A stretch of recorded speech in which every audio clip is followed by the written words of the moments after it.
அடுத்தது வந்து நீங்க கொடுக்கிற கேப்ஷன்ஸ். இப்போ நீங்க வந்து உங்களோட போட்டோஸ்ல வந்து கேப்ஷன்ஸ் வந்து நீங்க கேப்டிவேட்டிங்கா கொடுக்கறப்ப அது எப்படி இருக்கும்? ஆர்வமா இருக்கும். அதுக்கப்புறம் வந்து அவங்க லைக் பண்ணுவாங்க, கமெண்ட் பண்ணுவாங்க. உங்களோட பேஜ்ல வந்து இன்டராக்ஷன் நடக்கணும். நம்ம எல்லாருமே என்ன நினைப்பாங்க, நமக்கு யாருமே வந்து ஃபாலோவர்ஸே வரமாட்டாங்க. ஏன் ஃபாலோவர்ஸ் வரமாட்டாங்க? எதனால ஃபாலோவர்ஸ் நமக்கு கிடைக்க மாட்டாங்க? அவங்களுக்கு பார்த்துட்டோன்னே அவங்களுக்கு ஒரு இன்ட்ரெஸ்ட் ஏற்படணும்.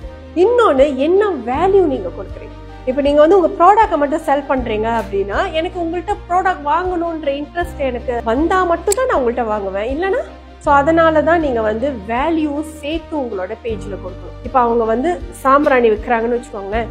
ஏன் சாம்பிராணி வாங்கணும்? சாம்பிராணில என்ன மாதிரியான இன்கிரீடியன்ஸ் வந்து யூஸ் பண்றாங்க, அந்த இன்கிரீடியன்ஸ் வந்து என்ன மாதிரியான பெனிஃபிட்ஸ் வந்து வாங்குறவங்களுக்கு கிடைக்குது. நம்ம சொல்லலாம் பீஸ் சொல்லலாம், அரோமா வந்து சொல்லலாம், அந்த இடம் வந்து ஒரு டிவைனா இருக்கும். இதெல்லாம் வந்து ஜெனரல் ஸ்டேட்மெண்ட். நீங்க வந்து you have to deep dive. சாம்பிராணி ஏன் முந்தி காலத்துல நம்ம யூஸ் பண்ணினோம், நம்மளோட ஹெரிட்டேஜ் நீங்க போய் கனெக்ட் பண்ணீங்கன்னா அவங்களுக்கு வந்து அதுல வந்து ஒரு ஆர்வம் வரும். ஓ, இது எனக்கு தெரியவே தெரியாது, சாம்பிராணி யூஸ் பண்ணினா இந்த மாதிரி நடக்கும் அப்படின்ட்டு.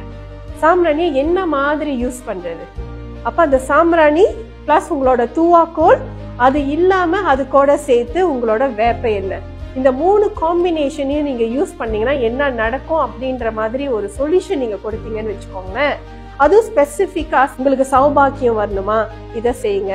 சரஸ்வதி கடாட்சம் வரணுமா, இந்த நாள்ல இதை செய்யுங்க. இந்த மெசேஜ வந்து ஒரு விஷயத்தோட சேர்த்து கனெக்ட் பண்ணிட்டு உங்ககிட்ட கொடுப்பாங்க. அப்ப உங்களுக்கு அதனால வாங்கணும்ன்ற ஒரு ஆர்வம் வந்து வரும். இதெல்லாமே நம்ம சோசியல் மீடியாவை யூஸ் பண்ணி செய்யலாம்.